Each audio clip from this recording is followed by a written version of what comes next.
time for the basement view.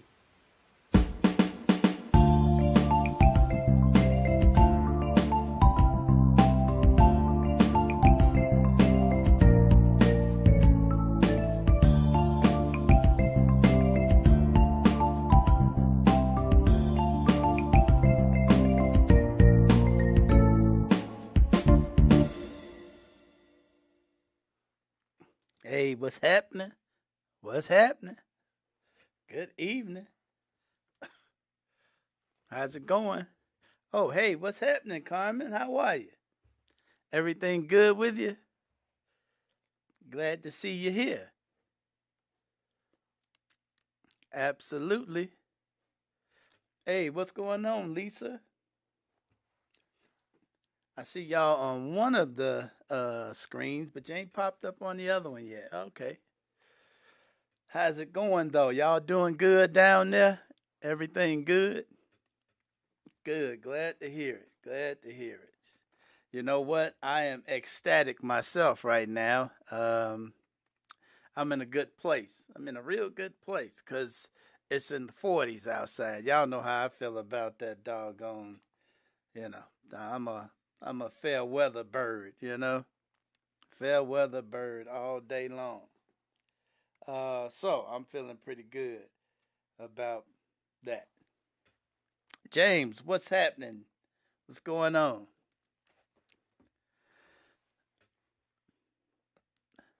Sounds like a brisk day. Brisk. Uh, yeah, it was brisk. I didn't spend a lot of time out in it. I did not spend a lot of time out in it. I was in the house most of the day chilling, just enjoying being alive. Um, and just thinking and really just contemplating on the next year, wondering what the next year gonna look like.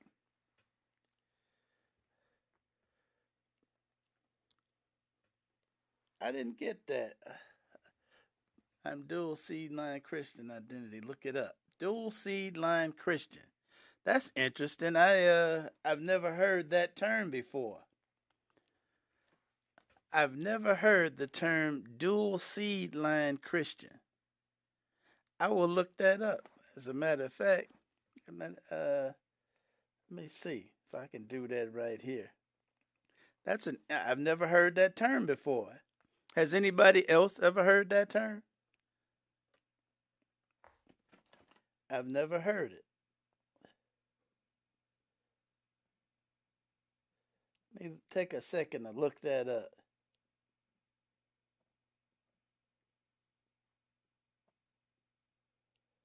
Dual seed line Christian.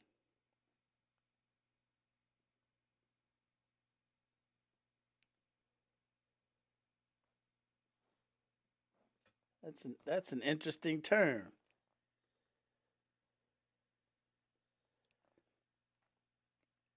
That's going to take us often associated with the Christian identity movement. It's a controversial belief that interprets the biblical story of Adam and Eve as indicating that the serpent, often identifies as Satan, mated with Eve, resulting in Cain. Ah, that's interesting.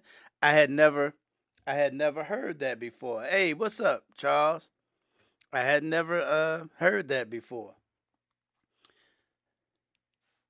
Don't forget the identity at the end. Yeah, I'm looking at that. It says, yeah, dual seed line, the identity. Yeah, Christian identity movement. Yep, that's. I'm gonna have to look into that. I've never heard that before. Um, I'm gonna have to read up on that. Huh, that's interesting. Wow. Hey, you know what? I start out the evening learning something new. I love it. Um, hey, who bought $1 billion lottery ticket?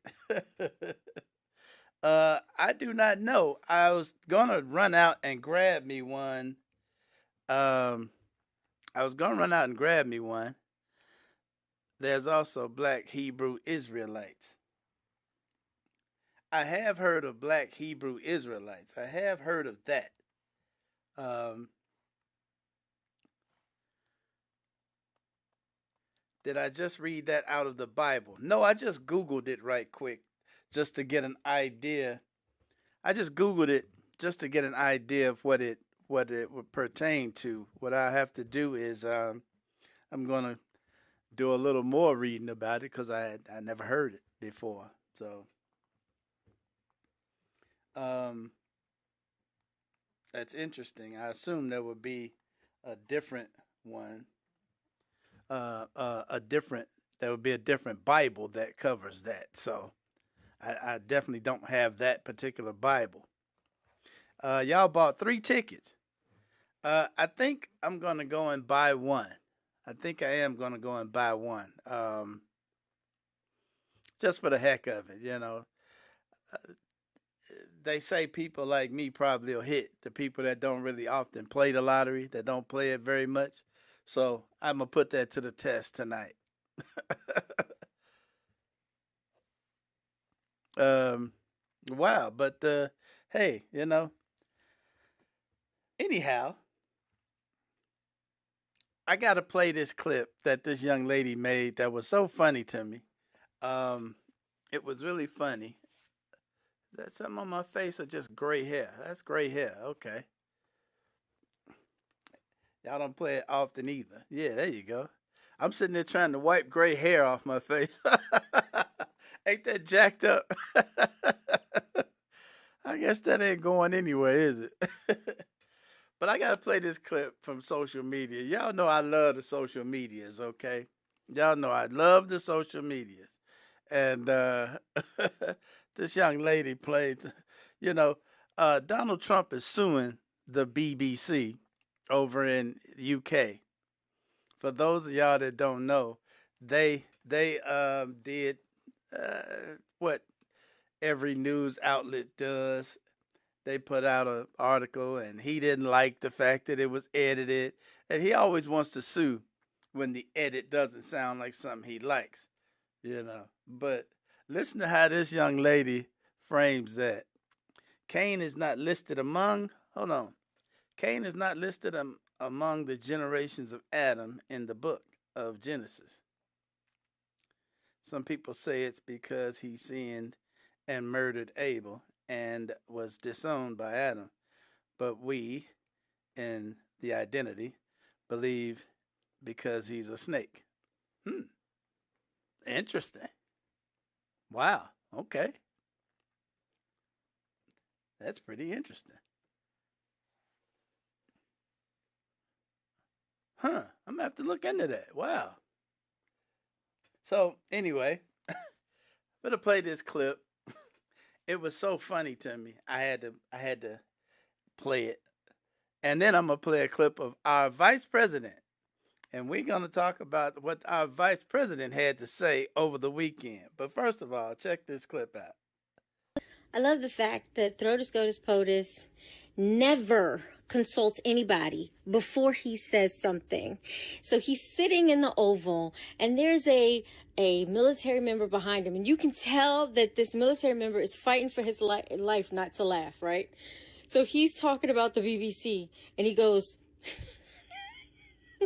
Throtus Gotus POTUS says, the BBC put terrible things in my mouth.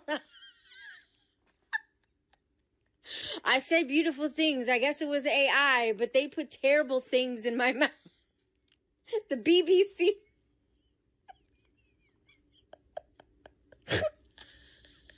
Yes, I'm sure you've had plenty of BBC in your mouth. Allegedly.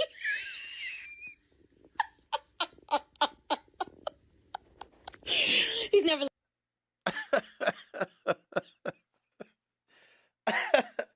You know what? Now, I'm sorry. You know, and if you don't get it, you don't get it. I get it if you don't get it, but oh, I laugh every time I look at that. Oh my goodness, her laughter is contagious. Just watching her laugh is contagious to me. Wow, that was funny. But okay, moving along. Over the weekend, J.D. Vance attended the Turning Points USA conference, or if that's what it was. Um, and he had something interesting to say starting out. And I clipped just a small snippet of it to show what we have for a vice president. Hey, Ronnie, what's happening? How are you? Just to show what we have as a vice president, just to show the character of our vice president. I take it you got that, huh, James?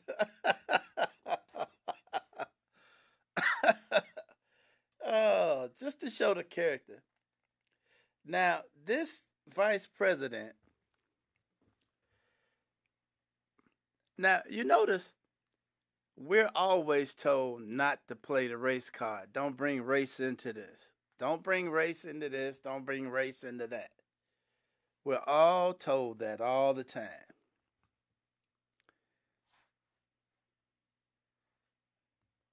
Oh, this is an interesting statement. Why he is. I ain't gonna read that whole thing because it's kind of long again. But you believe E.T. from the movie was based on the serpent Satan. Oh, that's interesting.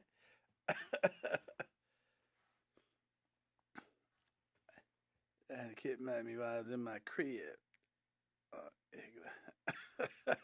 Okay. Ah, anyhow, J.D. Vance said in one little statement something that was really powerful to those listening.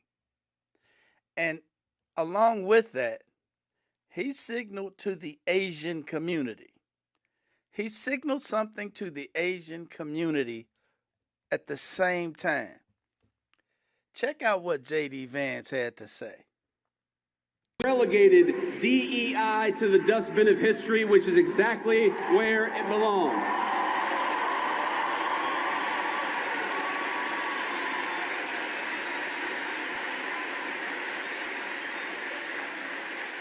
In the United States of America, you don't have to apologize for being white anymore.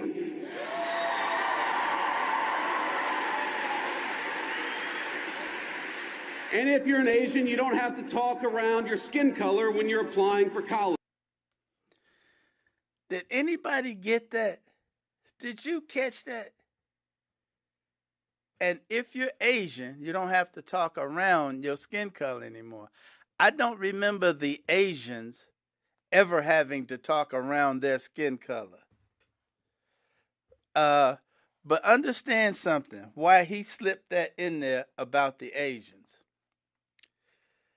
They used the Asians over the last couple of years to help break um, the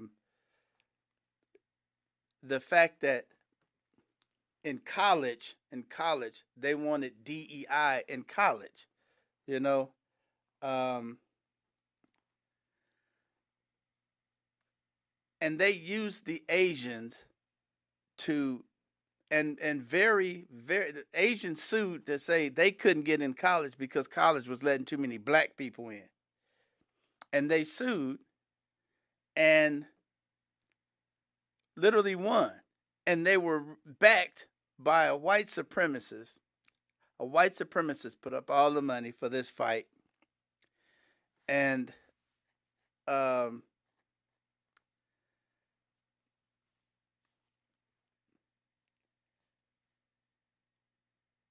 they purposely are trying to tell the Asians, hey, y'all can fit in with us. That's all that signal was just then. Y'all can fit in with us. Okay? Y'all light enough. Now, not them real light Latinos, that we talking about the Asians. Okay? We're talking about, and they used them so perfectly. They used them perfectly.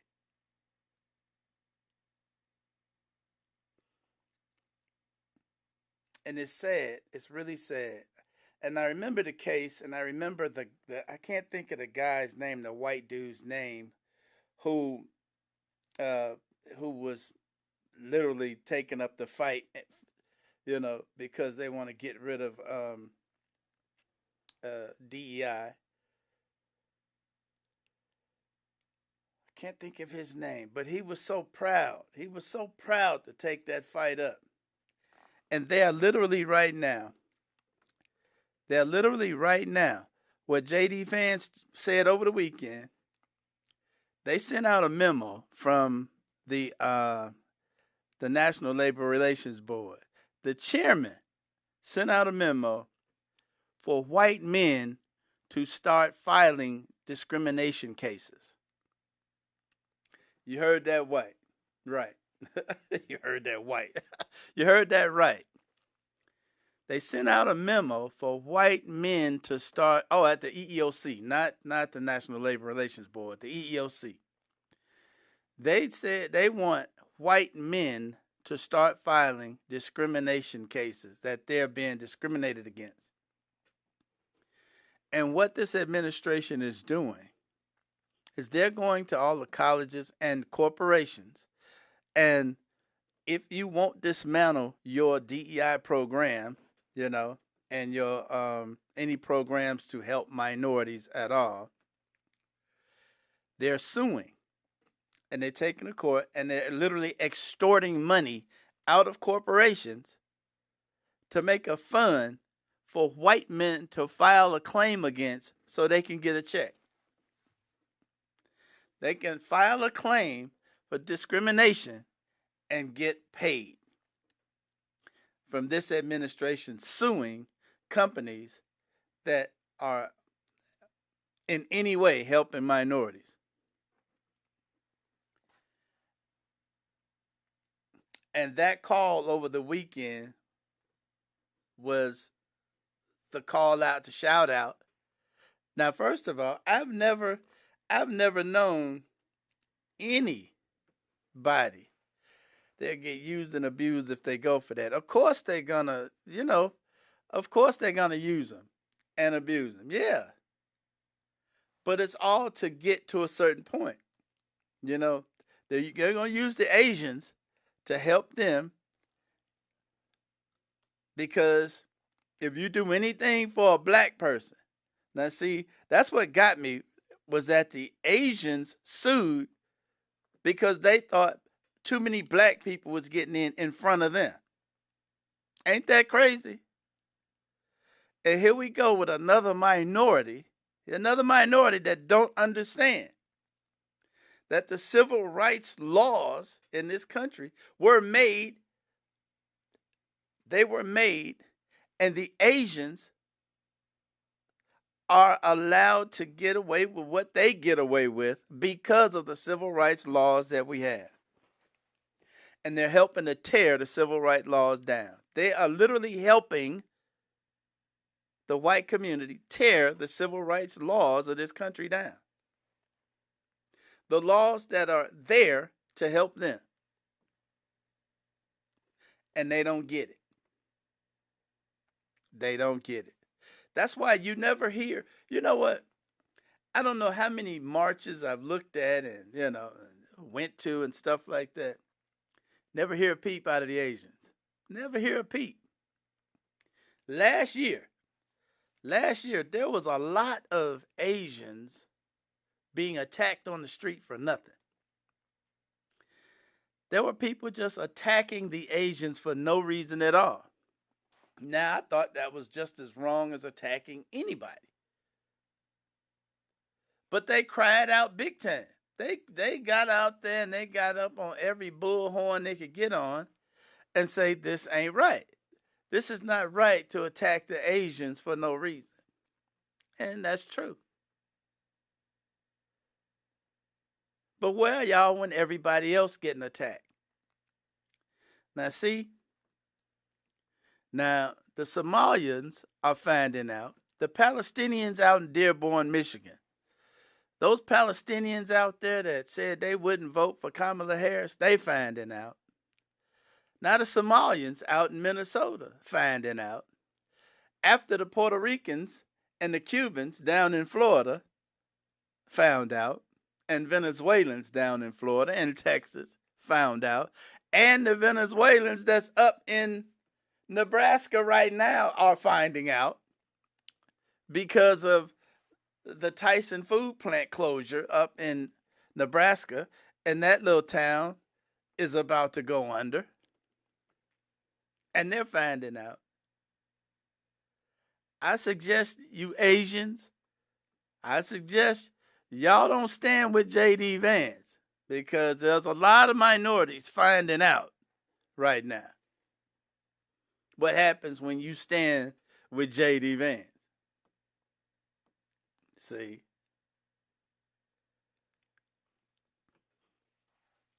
that that got me. That got me yesterday. I'm like, man, this dude is incredible. He literally made sure he included the Asians on purpose. If that wasn't a dog whistle to the Asians, come on, y'all can be like us.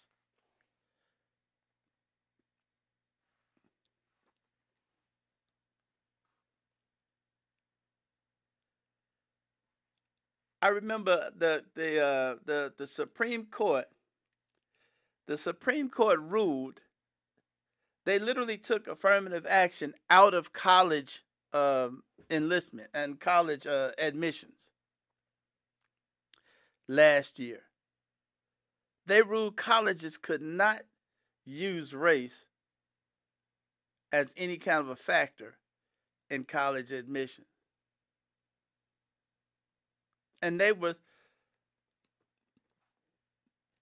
sitting on the doggone steps of the Supreme Court cheering. They were cheering. They were cheering that they won what the white man been wanting for decades. These Asian folks was cheering about it.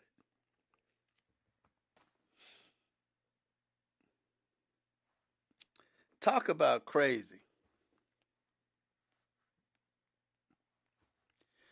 They've been hoodwinked, bamboozled, and led astray. That's putting it mild. That is putting it mildly, I tell you. That is putting it mildly. But it's sad that every single day you can find one of these groups that thinks that they can be one of them. Every day you can find a minority group that thinks they can be one of them. They gonna let us be one of them.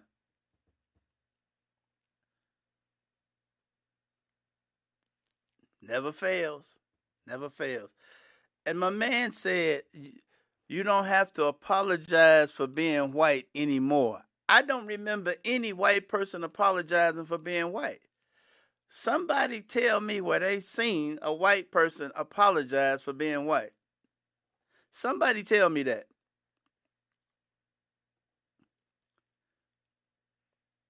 You know, if you seen that, somebody show it to me. Somebody tell me where I can find it.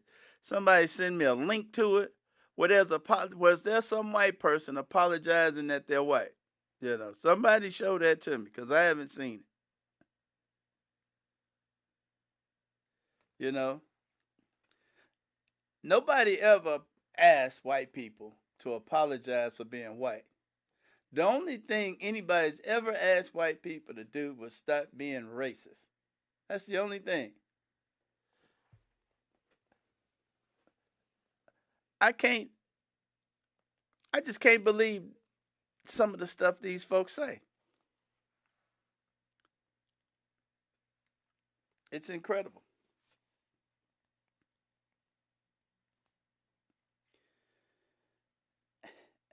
Now, and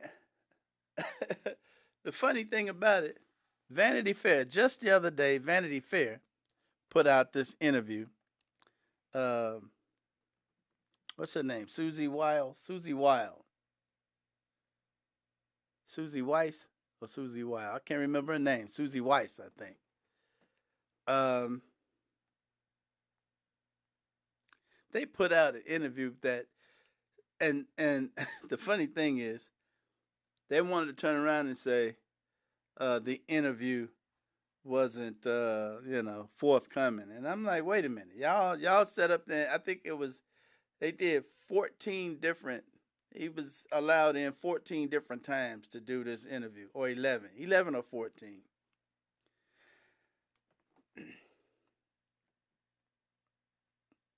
And the photographer, he caught images of them to go along with this interview. And if that doesn't just paint such a picture of how awful these people are awful. I mean, absolutely awful. Take a look. The hallmarks of President Trump's first term would be staff dissension and sometimes stunning comments made by staff, sometimes in interviews. Well, we've got that here for Trump 2.0 as well, because just this morning, just a short time ago, Vanity Fair released a stunning new series of interviews with Suzy Weiss, President Trump's chief of staff. In them, in a series of 11 interviews, Weiss gives candid answers about the president, his term so far, as well as many of those in and around his administration.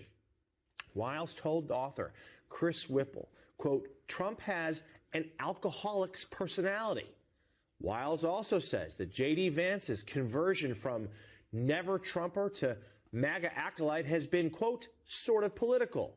The vice president, she added, has been a conspiracy theorist for a decade. Russell Vought, architect of the notorious Project 2025 and the head of the Office of Management and Budget, is a, quote, right-wing absolute zealot.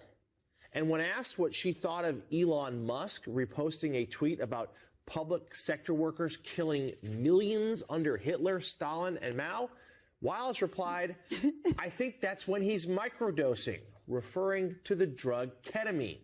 Weiss added she doesn't have firsthand knowledge of that. The chief of staff was also deeply critical of Attorney General Pam Bondi for her handling of the Epstein files.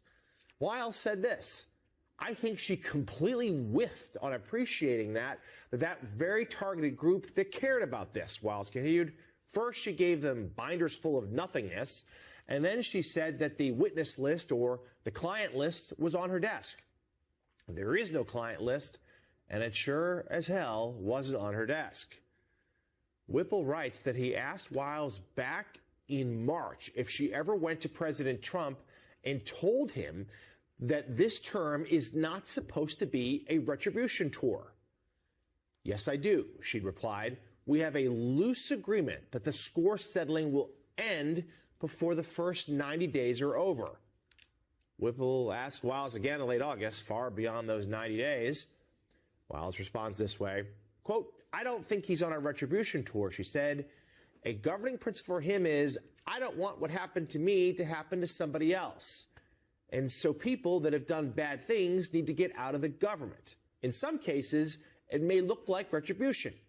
And there may be an element of that from time to time. Who would blame him? Not me.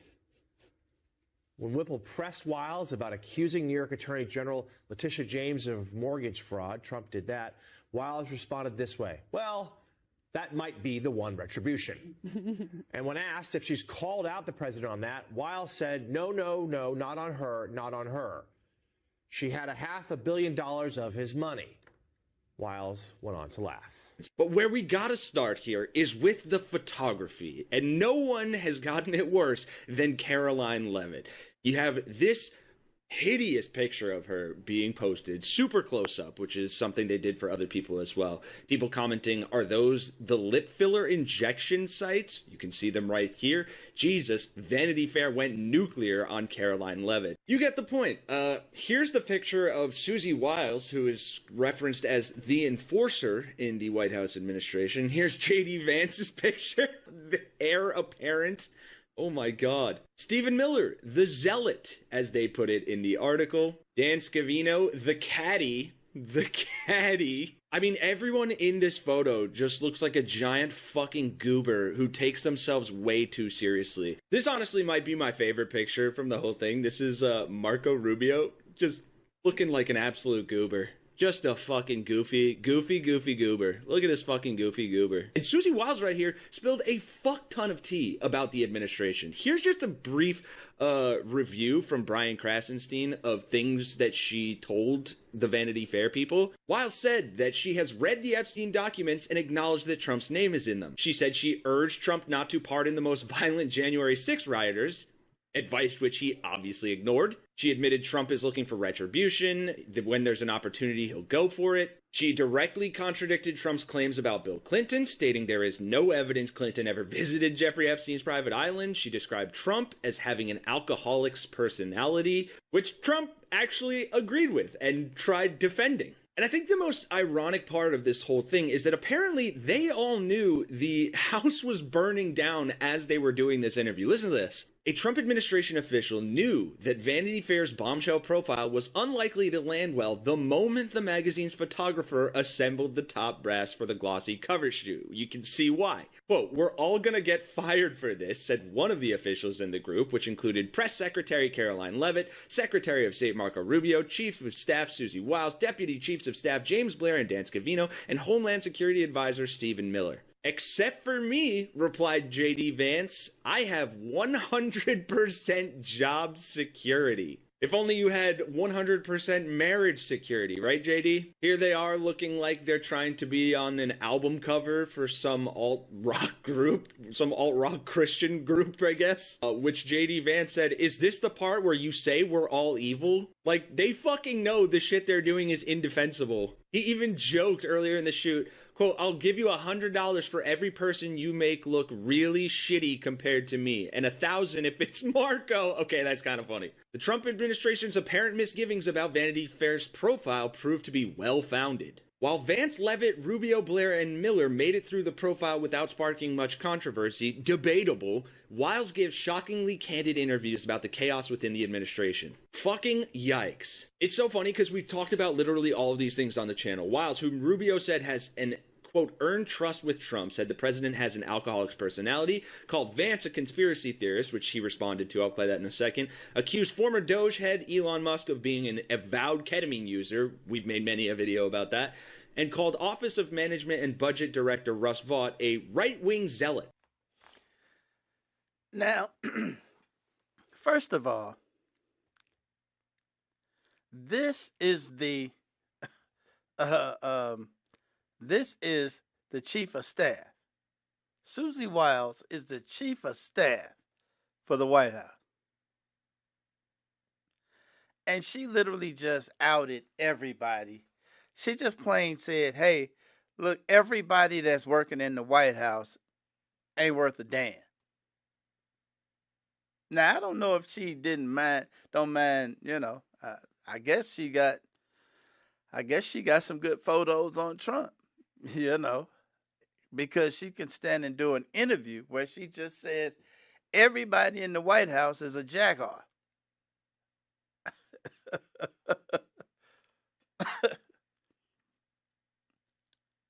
Look, America, look what you got running the country. That's from the lips of the chief of staff.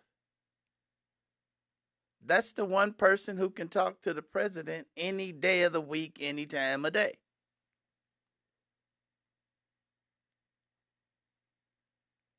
And that's what she has to say.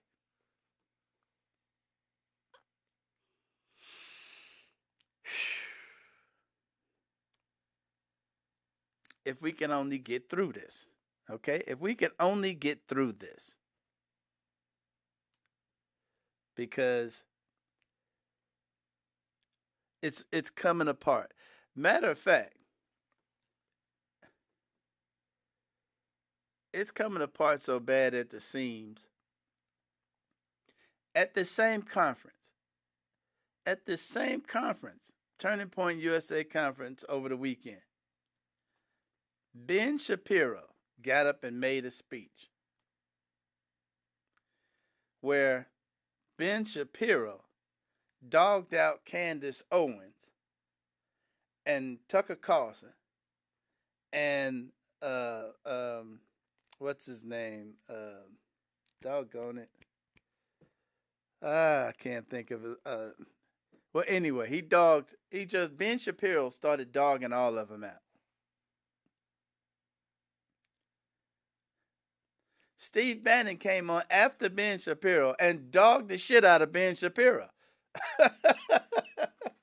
You know, I wish I could grab the whole thing, but what you can do, if you want to see it, and I suggest you look at this, you can go to C-SPAN. Go to C-SPAN archives and just look up this Turning Point USA conference that they had, where they're literally stabbing each other in the back at the same conference. This is how rotten these people are, that they're sticking knives in each other's back at the same conference, on the same stage. I couldn't believe my ears. I couldn't believe it while I was watching it. I'm like, holy shit. These people are self-destructing.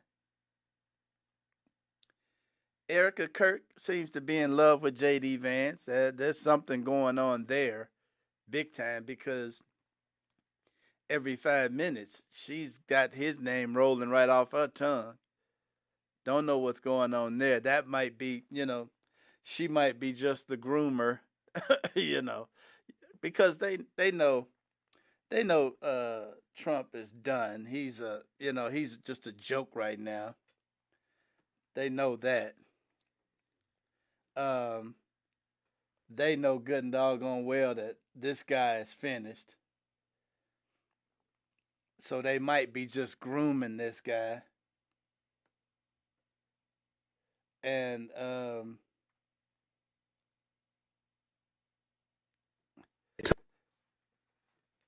he might be, they might be trying to slide him into the White House, because the orange guy's coming. He's coming apart at the seams. He sits there all day, and if you watch any of his speeches, make note that he sits there and keeps that hand covered up. Apparently, he's getting some kind of IV in that hand or something, because he keeps that hand covered up. Whenever he's doing a speech, make sure you see that hand is always covered up. He don't want, they put makeup on it, big Band-Aids on it, but he just covers it up now. He don't want anybody to see it. So I believe that dude's on the way out, one way or the other. He might just check out at any moment, because he,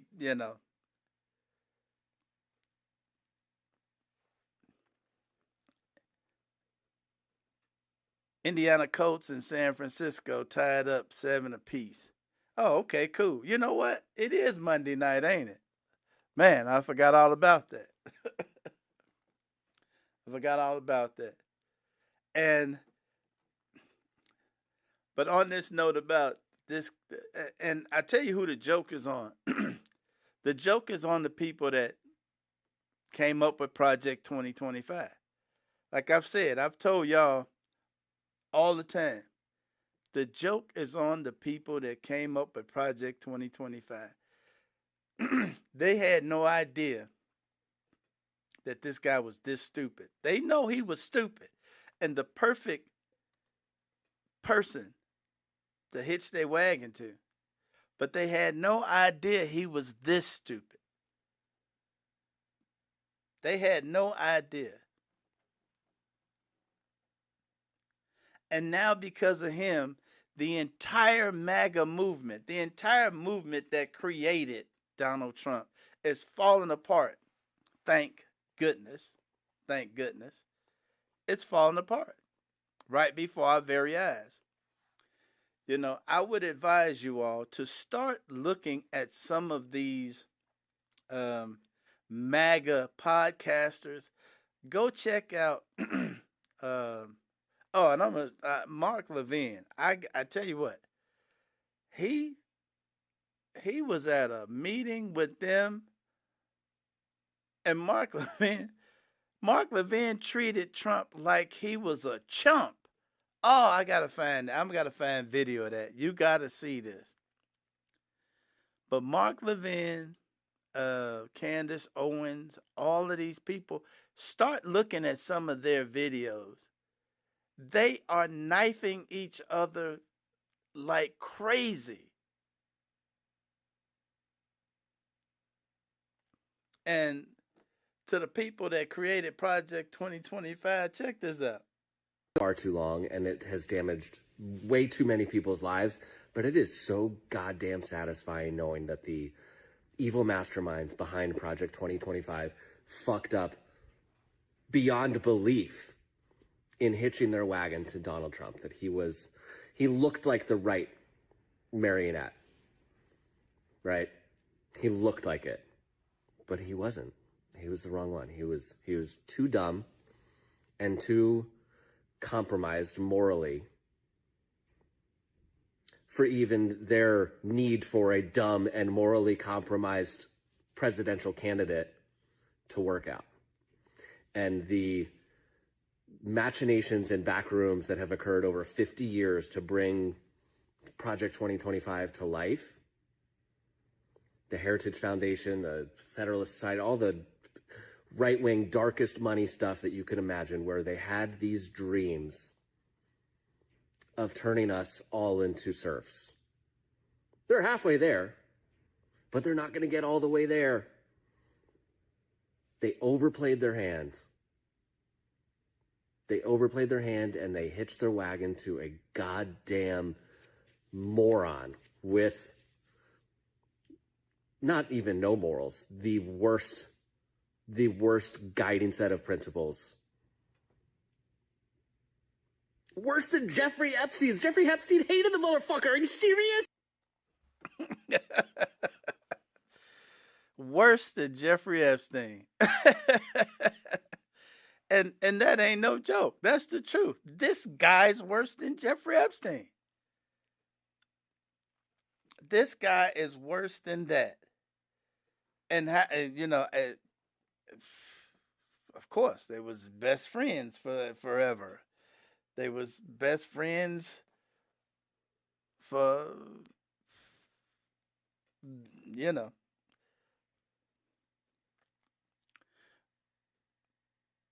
That's the only ray of sunshine going, though.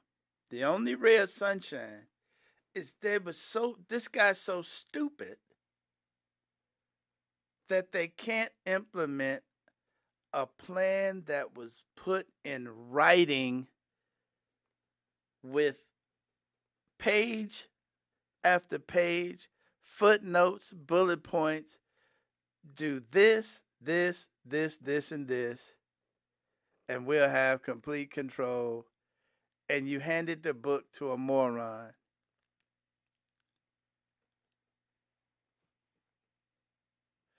And now that all of the little rats are trying to get control of the MAGA minds out there, all of those MAGA minds out there, they trying to get control on their podcast. It's falling apart. It's falling apart. And on top of it, now they're going to be extra pissed. Let me see if I can find this other one.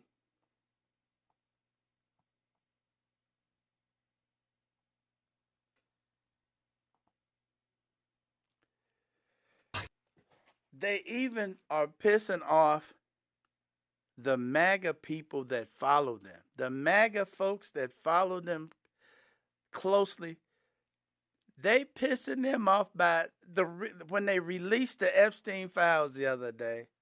You couldn't read nothing. They didn't release all of them. They're supposed to release all of them. They didn't release them all. And then the ones they released, the pages was redacted so bad you couldn't read shit. They took everybody's name out. You can't read nobody. They left some of the survivors' names in. If that ain't right, you left some of the survivors' names in and took out all of the pedophiles' names. And you were supposed to release all the files, all of them, without all of that redacted shit. In violation of the actual law. Hey, this came down. Hey, you gotta do it.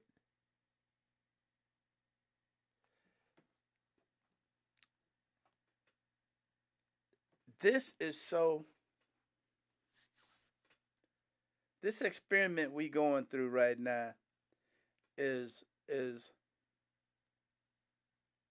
gonna tell a whole hell of a lot about this country. In the end, the historians, when they write about this particular period,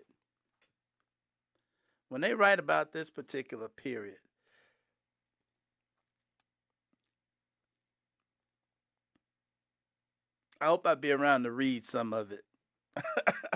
I hope I'll be around to read some of the shit that's written after this, Jack, because it's gonna be good. It's gonna be good. Shoot. I'm going to play a clip from Morning Joe about the release of the Epstein file and how lousily they did that. Check it out. To in this hour, there are growing questions this morning for the Trump administration, caught in a new heated debate over the slow and redacted rollout of the Epstein files. On Friday, the Department of Justice published a heavily redacted portion of the files on its website, despite the law requiring the documents be made public in full. The redacted documents added very little new insight into Epstein's ties to powerful figures. Most references to Trump that were included in the drop had already been made public. Fast forward, though, to Sunday. Several photos included in Friday's release were abruptly pulled off the DOJ's website, including one showing President Trump with unidentified females. You can see the picture there at the bottom of this image. It was there on the desk. The Trump administration defended the move, with administration officials pushing back after lawmakers and survivors expressed outrage. Deputy Attorney General Todd Blanche said suggestions that the removal of the Trump picture to protect Trump was, quote, laughable. Sure. That photo was then restored yesterday afternoon, with a statement posted on the DOJ's official X account, reading in part, after the review, it was determined that there is no evidence that any Epstein victims are depicted in the photograph, and it has been reposted without any altercation or redaction. Now, Friday's release comes after the passage of the bipartisan Epstein Files Transparency Act, co-authored by Democratic Congressman Ro Khanna of California and Republican Thomas Massie of Kentucky. That act required all unclassified Epstein documents to be posted within 30 days. Now, both lawmakers say they're looking to potentially take legal action against Attorney General Pam Bondi for not releasing all of the documents on Friday as required by law. Here's Congressman Khanna earlier with us on Morning Joe. Let me tell you why this matters. You had survivors come twice to the Capitol to relive their trauma and tell their stories. This country has abandoned them for decades. These were girls from working class families. They often didn't have a father. Some of them were daughters of immigrants, and they were preyed upon. They were preyed upon, over 1,200 of them.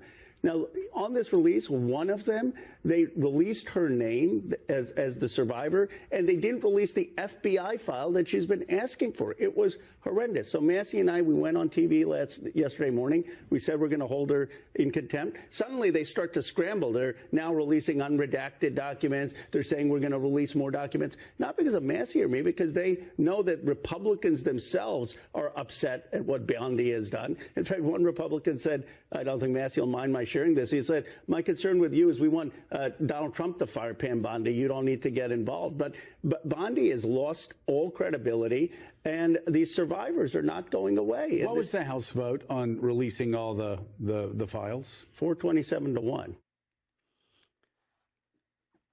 So even Pam Bondi is under the gun right now. this administration is literally falling apart. It is falling apart. The problem is, what's it going to look like when it collapses? That's the question. Once it collapses under its own weight, what is it going to look like? That's what is scary.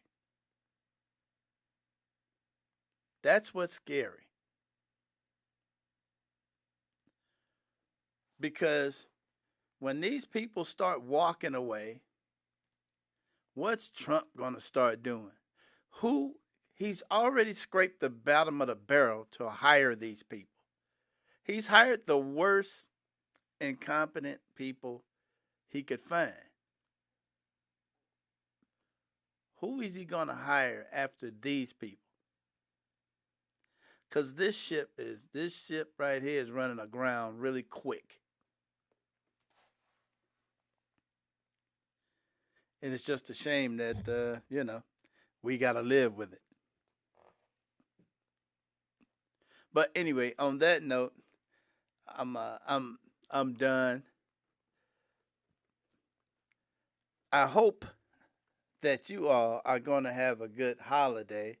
I'm going to continue to watch this. Hey, you know what? If you want to see a treat, if you really want to see a treat, try and find that Turning Point USA conference. Look it up on YouTube. Look it up and look at it. Watch it. If you want to see people stabbing each other in the back in front of thousands of people, right in front of all the cameras, it was incredible. I couldn't believe it. They stabbing each other in the back right in front of everybody. I mean, I ain't mad at them. I ain't mad at them at all. Hey, you too, Carmen. You stay safe as well. Hey, I hope I'll probably be here Wednesday too. I think Wednesday's Christmas Eve, I believe. But I'll be here Wednesday. I'm not really doing any celebrating myself. So, but I hope everybody's gonna do some cooking and do some eating. That's what you need to do, some cooking and eating. So I'm gonna get out of here and go watch this football game that I'm missing right now that I forgot about. And if hey, you know what? Yeah, heck yeah. San Francisco, if they lose, I think that that'll give the Bears on division or conference win. So anyway, I'm out of here. Y'all take it easy. Appreciate y'all for hanging out with me. Thanks. I'll be back Wednesday. And maybe we can have some laughs.